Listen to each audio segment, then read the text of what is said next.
ನಮಸ್ಕಾರ. ಚಿಂತಾಮಣದಲ್ಲಿ 25 ವರ್ಷಗಳ ಹಿಂದೆ ಪ್ರಕಟವಾಗಿರೋ ಜನಪ್ರಿಯ ಕಥೆಗಳನ್ನು ಮತ್ತೆ ಒಂದು ಸಾರಿ ಪ್ರಕಟಿಸಿರ್ತಾರೆ.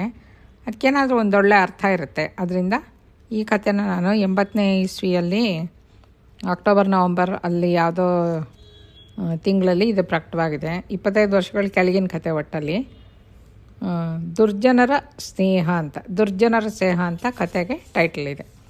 ಒಂದೊಂದು ಊರಿನಲ್ಲಿ ಒಬ್ಬ ಸನ್ಯಾಸಿ ವಾಸವಾಗಿರ್ತಾನೆ. ಅವನ ಊರಿನ ಕೊನೆಯಲ್ಲಿ ಒಂದು ಕುಟೀರ ಮಾಡಿಕೊಂಡು ಹೆಚ್ಚಾಗಿ ಧ್ಯಾನ ಮಾಡ್ಕೊಂಡಿರ್ತಾರಲ್ಲ ಸನ್ಯಾಸಿಗಳು, ಧ್ಯಾನ ಮಾಡ್ಕೊಂಡಿರ್ತಾನೆ. ಅವನ ಭಕ್ತರು ಕೆಲವರು ದಿನ ಹಣ್ಣು ಹಂಪಲು ಹಾಲು ಊಟದ ಪದಾರ್ಥ ಏನಾದ್ರು ತಂದು ಅವನಿಗೆ ಕೊಟ್ಬಿಟ್ಟು ದರ್ಶನ ಮಾಡಿಕೊಂಡು ಹೋಗ್ತಾ ಇರ್ತಾರೆ. ಒಂದಿನ ಯಾರು ಏನು ತಂದು ಕೊಡದೇ ಇದ್ರೂ ಅವನೇನು ಯೋಚನೆ ಮಾಡ್ಕೊಳ್ಳಲ್ಲ. ತನ್ನ ಪಾಡಕ್ಕೆ ತಾನು ಧ್ಯಾನ ಮಾಡಿಕೊಂಡು ಆರಾಮಾಗೇ ಇರ್ತಾನೆ. ಅದಕ್ಕೋಸ್ಕರ ಅವನೇನು ಚಿಂತೆ ಹಚ್ಕೊಂಡಿರಲ್ಲ ಊಟಕ್ಕೆ ಏನು ಗತಿ ಅಂದ್ಬಿಟ್ಟು.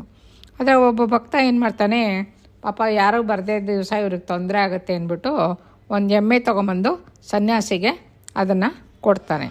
ಆ ಕುಟೀರದ ಒಂದು ಬದಿಯಲ್ಲಿ ಸನ್ಯಾಸಿಗೆ ಹಾಲು ಕೊಡುತ್ತಾ ಆ ಎಮ್ಮೆ ಇರುತ್ತೆ.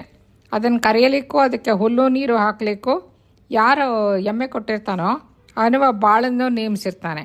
ಒಂದಿನ ಏನಾಗುತ್ತೆ ಅಂದರೆ, ಸನ್ಯಾಸಿ ಎಮ್ಮೆನ ಅಪಹರಿಸ್ಕೊಂಡು ಹೋಗಬೇಕು, ಯಾರು ಇದು ಹೇಳೋರು ಕೇಳೋರು ಇಲ್ವಲ್ಲ ಅಂತ ಒಬ್ಬ ಕಳ್ಳನಿಗೆ ತೋರುತ್ತೆ ಬುದ್ಧಿ. ಅದನ್ನು ಕದ್ಕೊಂಡು ಹೋಗೋದು ತುಂಬ ಸುಲಭ ಆಗಿತ್ತು. ಯಾಕೆಂದರೆ ಸನ್ಯಾಸಿ ಕುಟೀರ ಇರುವುದೇ ಊರು ಹೊರಗಿನ ಭಾಗದಲ್ಲಿ. ಅದಕ್ಕೆ ಮೇಲೆ ಬಾಗಿಲು ಇಲ್ಲ, ಚಿಲ್ಕಾನೂ ಇಲ್ಲ, ಹೆಚ್ಚಿನ ಜನ ಯಾರೂ ಅಲ್ಲಿ ಇರೋದೂ ಇಲ್ಲ.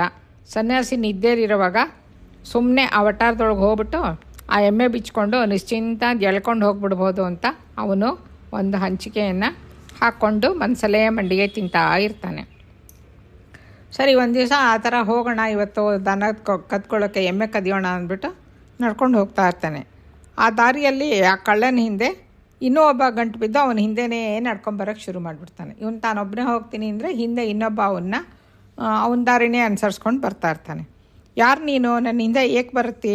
ನಾನು ಒಂದು ಮುಖ್ಯವಾದ ಕೆಲಸದ ಮೇಲೆ ಹೋಗ್ತಾ ಇದ್ದೀನಿ, ಬೇರೆ ಯಾರು ನನ್ನ ಹಿಂದೆ ಬರೋದು ನನಗೇನು ಹಿಡಿಸಲ್ಲ, ಅದನ್ನು ಬೇರೆ ದಾರಿಕೊಂಡು ಹೋಗು ಅಂತ ಕಳ್ಳ ದಬಾಯಿಸ್ತಾನೆ.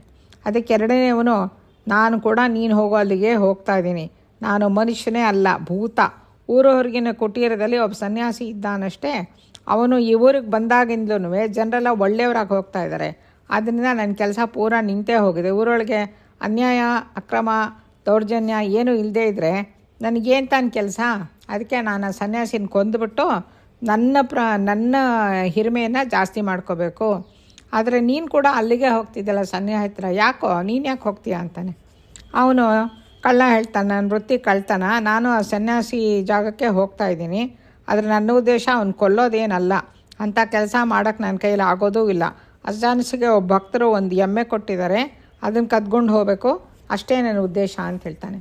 ಭೂತವು ಕಳ್ಳನಿಗೂ ಸನ್ಯಾಸಿಗೆ ಹಾನಿ ಮಾಡಲು ಒಂದೇ ಕಡೆ ಇಬ್ಬರೂ ಒಂದೇ ಕಡೆಗೆ ಹೋಗ್ತಾ ಇರ್ತಾರಲ್ವ, ಅದರಿಂದ ಅವರೊಳಗೆ ಒಂಚೂರು ಸ್ನೇಹ ಆಗುತ್ತೆ. ನಡ್ಕೊಂಡು ಮಾತಾಡ್ಕೊಂಡು ಹೋಗೋಣ ಅಂತ ಕೈ ಹಿಡ್ಕೊಂಡು ನಡ್ಕೊಂಡು ಹೋಗ್ತಾರೆ. ಅರ್ಧರಾತ್ರಿ ಹೊತ್ತಿನಲ್ಲಿ ಸನ್ಯಾಸಿ ಕುಟೀರವನ್ನು ತಲುಪ್ತಾರೆ. ಅಲ್ಲಿ ನಿಶಬ್ದವಾಗಿರ್ತಾನೆ, ಯಾರು ಜನ ಓಡಾಡೋದೇ ಇಲ್ವಲ್ಲ ಜಾಸ್ತಿ. ಕಳ್ಳ ತನ್ನ ಮನಸ್ಸಿನಲ್ಲಿ ಹೀಗೊಂದು ಆಲೋಚನೆ ಮಾಡ್ತಾನೆ, ದುರ್ಜನರಿಗೆ ದುರ್ಬುದ್ಧಿನೇ ಯಾವಾಗಲೂ ಹೊಳೆಯೋದು. ಮೊದಲು ಈ ಭೂತವು ಸನ್ಯಾಸಿನ ಕೊಂದುಬಿಟ್ರೆ ಒಳ್ಳೆಯದೇ ಆಗುತ್ತೆ, ಆದರೆ ಸನ್ಯಾಸಿ ಏನಾದರೂ ಎಚ್ಚೆತ್ತು ಕೂಗಿ ಗಲಾಟೆ ಮಾಡಿಬಿಟ್ರೆ 4 ಜನ ಓಡಿ ಬಂದುಬಿಟ್ರೆ ಆಮೇಲೆ ನನಗೆ ಎಮ್ಮೆ ಕತ್ಕೊಳ್ಳೋಕೆ ಸಾಧ್ಯ ಆಗಲ್ಲ. ಆದ್ದರಿಂದ ನಾನು ಮೊದಲು ನನ್ನ ಕೆಲಸ ಮುಗಿಸ್ಕೊಳ್ಳೋದು ಒಳ್ಳೆಯದು ಅಂತ ಕಾಣುತ್ತೆ, ಆಮೇಲೆ ಭೂತ ಅದ್ರ ಪಾಡ್ಗೆ ಅದು ಏನಾದ್ರು ಮಾಡ್ಕೊಳ್ಳಿ, ನನಗೇನಾಗಬೇಕು ಅಂತ ಆಲೋಚನೆ ಮಾಡ್ಕೊತಾನೆ. ಅದೇ ಸಮಯದಲ್ಲಿ ಭೂತಕ್ಕೆ ಕೂಡ ಅದು ಮನಸ್ಸಲ್ಲೂ ಹೀಗೊಂದು ಆಲೋಚನೆ ಬರುತ್ತೆ. ಈ ಕಳ್ಳ ಮೊದಲು ಎಮ್ಮೆಯನ್ನು ಬಿಚ್ಕೊಳ್ಳೋ ಪ್ರಯತ್ನಿಸುವಾಗ ಎಮ್ಮೆ ಏನಾದರೂ ಕೂಗಾಟ ಮಾಡಿಬಿಟ್ರೆ ಹಾಯ್ದು ಗಲಾಟೆ ಮಾಡಲೂಬಹುದು. ಆಗ ಸನ್ಯಾಸಿ ಎದ್ದುಬಿಡ್ತಾನೆ, ನಮ್ಮನ್ನು ನೋಡಿ ಕೂಗ್ಕೋತಾನೆ. 4 ಮಂದಿ ಓಡಿ ಬಂದರೆ ಅಥವಾ ಸನ್ಯಾಸಿ ಮಂತ್ರ ಪ್ರಯೋಗ ಮಾಡಿದರೆ ಅವನನ್ನು ಕೊಲ್ಲಲಿಕ್ಕೆ ನನಗೆ ಖಂಡಿತ ಸಾಧ್ಯವಾಗಲ್ಲ ಅಂತ ಭೂತ ಯೋಚನೆ ಮಾಡುತ್ತೆ. ಭೂತ ಕಳ್ಳನ ನೋಡಿ ಶಾಂತವಾಗಿ, ಸ್ವಲ್ಪ ತಡೆ ತಮ್ಮ, ನಾನು ಒಳಗೆ ಹೋಗಿ ಸನ್ಯಾಸಿನ ಕೊಂದುಬಿಡ್ತೇನೆ, ಆಮೇಲೆ ನೀವು ನಿಶ್ಚಿಂತೆಯಿಂದ ಎಮ್ಮೆನ ಹೊಡ್ಕೊಂಡು ಹೋಗ್ಬೋದು, ನಿನ್ನನ್ನು ತಡೆಯೋರೇ ಇರುವುದಿಲ್ಲ ಅಂತ ಉತ್ತರ ಹೇಳ್ತಾನೆ. ಅದಕ್ಕೆ ಕಳ್ಳ ಹೇಳ್ತಾನೆ, ಹಾಗಲ್ಲ ಅಣ್ಣ, ಮೊದಲು ನಾನು ಸದ್ದಿಲ್ಲದೆ ಎಮ್ಮೆನ ಬಿಚ್ಚಿಕೊಂಡು ಎಳ್ಕೊಂಡು ಹೋಗ್ಬಿಡ್ತೀನಿ, ಆಮೇಲೆ ನೀನು ಸನ್ಯಾಸಿನ ನಿನ್ನಿಷ್ಟ ಪ್ರಕಾರದ ಹಾಗೆ ಕೊಂದು ಹಾಕು, ನನ್ನದು ಸಣ್ಣ ಕೆಲಸ ಅದು, ನೋಡು ಮೊದಲು ನನಗೆ ಮಾಡ್ಕೊಳ್ಳೋಕೆ ಜಾಗ ಬಿಡು ಅಂತಾನೆ. ಭೂತ ಒಪ್ಪಲ್ಲ. ಇಬ್ಬರಿಗೂ ಜಗಳ ಶುರುವಾಗಿ ಹೋಗುತ್ತೆ. ಮೊದಲು ಮೆಲ್ದನೆಯಿಂದ ಮಾತಾಡಿ ಒಬ್ಬೊಬ್ಬರು ಕೇಳ್ಕೊಳ್ಳೋ ಹಂಗೆ ಮಾಡ್ತಾರೆ. ಕೊನೆಗೆ ಜೋರಾಗಿ ಗಲಾಟೆ ಮಾಡೋಕ್ಕೆ ಶುರು ಮಾಡಿಬಿಡ್ತಾರೆ. ಕಡೆಗೆ ಒಬ್ಬರೊಬ್ಬರು ದೂಡುತ್ತಾ ಇಬ್ಬರು ಜಗಳ ಶುರು ಮಾಡಿಬಿಟ್ಟು ನಾನೇ ಮೊದಲು ಅಂತ ಜಗಳ ಮಾಡ್ಕೊಳ್ಳೋಕ್ಕೆ ದೊಡ್ಡ ಕೋಲಾಹಲ ಕೂಗಾಟ ಮಾಡಿಕೊಂಡು ದೊಡ್ಡ ಜಗಳ ಮಾಡಿಬಿಡ್ತಾರೆ. ಕಳ್ಳ ದೊಡ್ಡದನಿಯಿಂದ ಏನಯ್ಯೋ ಸನ್ಯಾಸಿ, ಈಕೋ ಭೂತ ಬಂದಿದೆ ನೋಡು, ನಿನ್ನೆನ್ನೇ ಕೊಲ್ಲುತ್ತಂತ ಸನ್ಯಾಸಿನೇ ಎಬ್ಬಿಸ್ಬಿಡ್ತಾನೆ ಕಳ್ಳ. ಭೂತ ಅದಕ್ಕಿಂತ ದೊಡ್ಡ ಶಬ್ದದಿಂದ ನೋಡಯ್ಯ ಸನ್ಯಾಸಿ, ಈ ಕಳ್ಳ ನಿನ್ನ ಎಮ್ಮೆನ ಕದ್ಕೊಂಡು ಹೋಗ್ತಾನಂತೆ ಅಂತ ಅದು ಹೇಳಿಬಿಡುತ್ತೆ. ಈ ದೊಡ್ಡ ಗಲಾಟೆಗೆ ಸನ್ಯಾಸಿಗೆ ಮಾತ್ರ ಅಲ್ಲ, ಸುದೂರದಲ್ಲಿರುವ ಮನೆಯವರು ಎಲ್ಲರಿಗೂ ಎಚ್ಚರ ಆಗೋಗುತ್ತೆ. ಸನ್ಯಾಸಿ ಕುಟೀರದಲ್ಲಿ ಏನೋ ಗಲಾಟೆ ಆಗ್ತಿದೆ ಅಂದ್ಬಿಟ್ಟು ಅವರು ಕತ್ತಿ ದೊಣ್ಣೆ ಎಲ್ಲ ಹಿಡ್ಕೊಂಡು ಸನ್ಯಾಸಿಯನ್ನು ರಕ್ಷಿಸೋಕ್ಕೆ ಓಡಿ ಬಂದುಬಿಡ್ತಾರೆ. ಕೆಲವರು ಓಡಲು ಕಳ್ಳನನ್ನು ಹಿಡಿತಾರೆ. ಭೂತ ಮಾಂತ್ರಿಕ ಬಂದು ಭೂತಕ್ಕೆ ದಿಗ್ಬಂಧನ ಹಾಕಿ ಅದನ್ನು ಬಂಧಿಸಿ ಅದರ ಮಾರಣ ಹೋಮ ಮಾಡಿಬಿಡ್ತಾನೆ.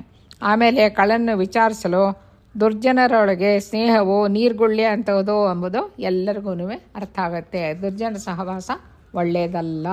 ನಮಸ್ಕಾರ.